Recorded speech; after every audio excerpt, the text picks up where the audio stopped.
மேகதாது விஷயத்துல பிரதமருக்கு முதல்வர் அவர்கள் இன்று கடிதம் எழுதியிருக்கிறாரு. இன்னொரு பக்கம் எதிர்க்கட்சி தலைவர் உதயநிதி ஸ்டாலின் இதுல நீங்க உடனடியாக ஏதாவது நடவடிக்கை எடுத்தாகணும், அப்படி இல்லைன்னா காலதாமதம் பண்றது நம்மளுக்கு பிரச்சனையா போயிடும் அப்படின்ற விஷயத்த முன்வைக்கிறாரு. இதுல முதல்வர் அவருடைய நடவடிக்கை போதுமானதா இருக்கா மேகதாது விஷயத்துல? இல்லை, முதல்வருக்கே இன்னும் நிறைய அதில் அப்டேஷன்ஸ் தேவை நான் என்னுடைய கருதுகிறேன். ஏன்னா எனக்கு தனிப்பட்ட ஒரு இது, நம்ம டிகே சிவகுமாரை போய் நம்ம பார்க்க வேண்டிய அவசியம் இல்லை. நம்ம ஒரு சந்திப்பு நடக்க இருக்கிறதாக தகவல் அது பார்க்க அவசியம் இல்லை என்று தான் கருதுகிறேன். ஆனால் ஒரு முதலமைச்சர் அடிப்படையில் யார் எங்கேயும் போகலாம், யார் ஆனால் அரசு முறை பயணமாக ஆகிவிடக்கூடாது. அது ஒரு முதலமைச்சருங்கிறது சுற்றுலா செல்லலாம், பிரச்சனை கிடையாது.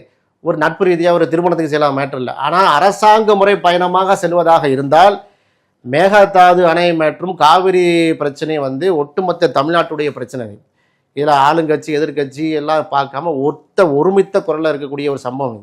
அப்போ சர்வ கட்சியும் அழைத்து இதில் என்ன நடவடிக்கை பண்ணுங்கிற தீர்மானம் போட்டுட்டு வேணால் அவர் போகலாம். ஒன்று. ரெண்டாவது, மேகதாதுல கடந்த மே மாதம் நம்முடைய ரிவ்யூ பெட்டிஷனை தள்ளுபடி பண்ணிட்டாங்க சுப்ரீம் கோர்ட்டில்.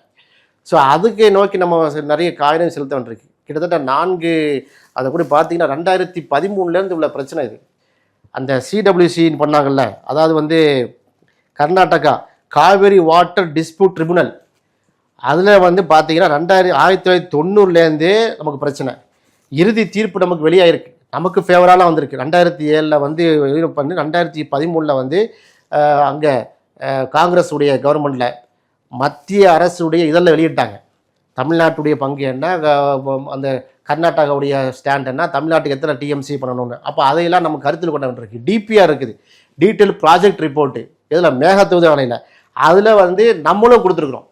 அது என்ன கொடுத்துருக்கோன்னா சுற்றுச்சூழல் எப்படி தாக்கம் எப்படி வரும், நம்முடைய தொழில்நுட்பத்தில் என்ன பிரச்சனைகள்லாம் வரும் அதில் அப்படிங்கிற பெரிய டீட்டெயில் ரிப்போர்ட்டை நம்ம தமிழ்நாடு சார்பாக நம்ம சமர்ப்பித்திருக்கோம். சுப்ரீம் கோர்ட்டில் ஒரு டாக்குமெண்ட்டாக பண்ணியிருக்கோம். அதை நம்ம எடுத்து சொல்ல வேண்டியிருக்குது. அதே போல் பார்த்தீங்கன்னா சிடபிள்யூசி சென்ட்ரல் வாட்டர் கமிஷன், இதில் மத்திய நீர்வள நம்முடைய டிஸ்பியூட்டை பார்த்துட்டு அவங்க என்ன சொன்னாங்கன்னா, அணைகளோ பாசன விஷயங்களோ நீங்கள் அந்த காவிரி வாட்டர் அந்த இதில் இனிஷியேட் பண்ணிங்கன்னா எங்களுடைய உத்தரவு வேணும். ஒன்றிய அரசுடைய தலையீடோ சுப்ரீம் கோர்ட்டுடைய இதோ இல்லாமல் ஜஸ்ட் லைக் தட்னு தமிழ்நாடும் கட்ட முடியாது, ஆந்திராவும் கட்ட முடியாது காவிரி ஆற்றில் பொறுத்த வரைக்கும் அப்படின்னு சொல்லி வெள்ள கட்டுப்பாடு என்ன 2 மாநிலங்களுடைய திட்டங்கள் என்ன செய்யணுங்கிறத முற்கூட்டியே செய்யணும் அப்படின்னு சென்ட்ரல் வாட்டர் கமிஷன் தெளிவாக நமக்கு என்ன செஞ்சிருக்கு, ஒரு சர்க்குலர் விட்டுருக்கு. இது 2 பேரும் பின்பற்ற வேண்டியிருக்கு. அந்த அடிப்படையில் சிடபிள்யூஎம்ஏ காவிரி வாட்டர் மேனேஜ்மெண்ட் அத்தாரிட்டி இருக்கு பாருங்க, 2018 உச்சநீதிமன்றம் சுப்ரீம் கோர்ட்டுடைய அந்த தீர்ப்பு அடிப்படையில் தெளிவாக சொல்லியிருக்கு காவிரி நீர் பங்கீட்டை எப்படி நடைமுறைப்படுத்தணும். இவ்வளோ எல்லா விஷயம் இருக்குது. அதாவது சிடபிள்யூஎம்ஏ, டிபிஆர், சிடபிள்யூசி, சிடபிள்யூடிடி இவ்வளவு அறிக்கைகளே முதல்ல விஜய் அவர்கள் முதலமைச்சர் அவங்களுடைய துறை சார்ந்த வல்லுநர்களை படித்து அவருக்கு அப்டேட் பண்ண பிறகு நீங்கள் போய் டிகே சிவகுமார்ட்ட பேசினாங்கன்னா அது அர்த்தம் இருக்கும். சார், டிகே சிவகுமார்ட்ட பேசி என்ன செய்ய போகிறோம்? 2 பக்கம் சுமூக தீர்வுக்காக பேச்சுவார்த்தைக்கு போகிறோம். அவங்க தான் கெட்ட போகிறாங்க, ப்ராஜெக்டை இனிஷியேட் பண்ணிட்டாங்க. அவங்க அதை நம்ம தடை பண்ணதுக்கு கோர்ட்டில் சுப்ரீம் கோர்ட்டில் நம்ம என்ன பெட்டிஷன் போட்டிருக்காங்க. இப்போ இந்த அரசு என்ன சொல்றது, ஒன்றிய பாஜக அரசு அது கேட்க வேண்டிய தமிழ்நாட்டில் கேட்க வேண்டிய அவசியம் இல்லை.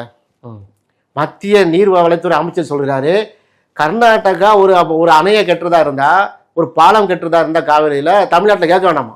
அப்போ அவரு கொஞ்சமாதிரி இதெல்லாம் படித்து பார்த்துருக்காரா? ஏதாவது தெரியுமா? ஒன்றிய அரசு அப்படி தானே இருக்குது.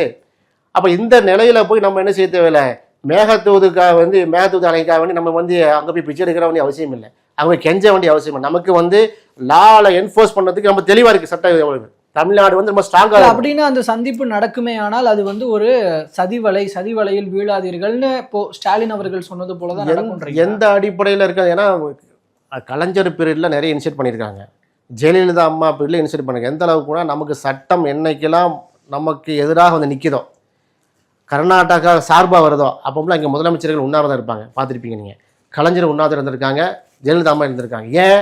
எங்களுடைய எதிர்ப்பை வலிமையாக காட்டணும் அப்படிங்கிறதுக்காக பல தீர்மானங்கள் நிறைவேற்றப்பட்டிருக்கு. காவிரி வாட்டர் ப்ராஜெக்ட் பொறுத்தவரைக்கும் தமிழ்நாடு சட்டசபையில் எந்த காவிரி சம்பந்தமாக எதிரும் புறதும் ஃபைட் பண்ணுவாங்க திமுக அதிமுக. காவிரி நீர்ண்டு மசோதா கொண்டு வரும்போது, நம்ம திட்டத்தை கொண்டு வரும்போது, நம்ம ஒரு தீர்மானத்தை கொண்டு வரும்போது ஒட்டு மொத்தமாக சைன் பண்ணுவாங்க. இதுதான் தலைமுறையாக நம்ம தமிழ்நாட்டு நடைமுறையாக இருக்கிறது. இந்த மரபுகளை இந்த விஷயங்கள்லாம் உடைச்சிட்டு நான் போய் நேரம் போய் என்ன செய்கிறேன், அப்படியே பேசி வார்த்தை போகிறேன்னா திரு விஜய் அவர்கள் மிகப்பெரிய எதிர்ப்பு சந்திப்பார். தமிழ்நாட்டில் மட்டும் இல்ல, தோழமை கட்சிகள் மட்டும் இல்ல, எதிர்கட்சி மட்டும் இல்ல, தமிழ்நாட்டு மக்களின் எதிர்ப்பை சந்திப்பாரு. நீங்க அங்க போய் சாதிச்சுட்டு வந்தா பாராட்டுவாங்க. அங்க போயிட்டு டிகே சிவங்க விட்டு கொடுப்பாரா? நம்ம எப்படி நமக்கான உரிமை என்று பேசுறோமோ, நமக்கு இத்தனை டிஎம்சி தண்ணீர் வேணும்னு பேசுறோமோ, இங்க எல்லாம் வறட்சியா இருக்கு, பயிர்கள்லாம் நாசமாவது நீங்க நம்முடைய விவசாயிகள் வந்து போராடுறாங்களோ, அது போல கர்நாடகாவில் அவங்களுக்கு பிரஷர் இருக்கு அந்த கவர்மெண்ட்டுக்கு. நம்ம தண்ணி எப்படியா கொடுப்பான்னு முட்டாதமா பேசுறான். காவிரி நீர் வந்து நம்ம தமிழ்நாட்டில் தான் ஃபுல்லா வந்து பாயிறது, நம்முடைய ஆரிஜினல் நம்ம கிட்ட தான் இருக்காது. இப்போ திருப்பி நம்ம எப்படி கேட்போம்? இவ்வளோ ஃபைட் நடந்துட்டு இருக்குல்ல, இப்போ ஒரு வெள்ளம் வரட்டும், ஒரு கனமழை போயிட்டு ஒரு வாரத்துக்கு சட்டத்தை திறந்து விட்டுருவோம், எல்லா தண்ணி இங்கே அடிச்சுட்டு போட்டு தமிழ்நாட்டு பக்கம். அப்போ இங்கே சட்டம் ரூல்ஸு, காவிரி தீர்ப்பாயம் அப்படிலாம் பேச, ஒன்றிய அரசுடைய நெருக்கடி, சுப்ரீம் கோர்ட்லாம் பேச மாட்டாங்க. கர்நாடகா எப்பா எங்க மக்களை காப்பாற்றணும், வெள்ளம் வந்துடும் சொல்லி திறந்து விட்டுறான். இதுல தாவேக அரசினுடைய நடவடிக்கை, முதல்வரினுடைய நடவடிக்கை ஒரு மாதிரி தாமதமாகவும் மெத்தன போக்கோடு இருக்கிறது காரணம் பட வசூல் பாதிக்கப்படும் கர்நாடகாவில், அதனாலதான் அப்படி இருக்கு உதயநிதி அவர்கள் சொல்றாரு. ஒரு இந்த கருத்தெல்லாம் நான் எப்படி பதில் சொல்றது?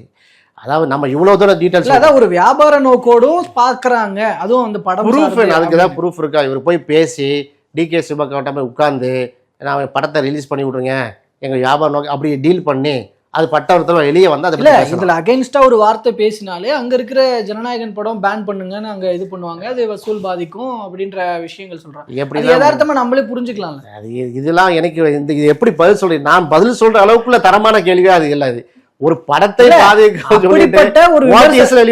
அப்படிப்பட்ட ஒரு விமர்சனத்தை தான் வந்து இங்க எதிர்கட்சி தலைவர் எழுப்புறாரு. சரி, அப்ப தண்ணி வராம போயிட்டு அன்னைக்கு தமிழ்நாட்டுல பாதிக்காத, வசூல் பாதிக்காதா? தமிழ்நாடு ஜனநாயகம் வந்து தமிழ்நாட்டில் இருந்தாலும் சரி. சரி, இதெல்லாம் ஒரு கேள்வியா? இதெல்லாம் மேட்ரு இல்லை. நம்ம தமிழ்நாட்டின் உரிமையை விட்டு விடக்கூடாது. அது வந்து யாராம இருக்கட்டும். இதே இடத்துல வந்து நீ பாஜக வச்சுக்கிறோமே, தமிழ்நாட்டு பிஜேபி ஆலப்புறம் வச்சுக்கிறோம், ஆளுது நடக்க போறது இல்லை, நடக்க விட மாட்டோம். ஒரு பேச்சுக்கே வச்சுக்கிறோம், பிஜேபி வந்து இருக்குது அப்படி மட்டும் பேசுவோம். நம்ம கவர்மெண்ட்டை விட்டக்கூடாது, தமிழ்நாட்டுடைய இதை விடக்கூடாது, நீங்கள் மத்திய ஒன்றிய அரசில் பிஜேபி இருக்குன்னு நினைக்கக்கூடாது, அப்படி பேசணும்.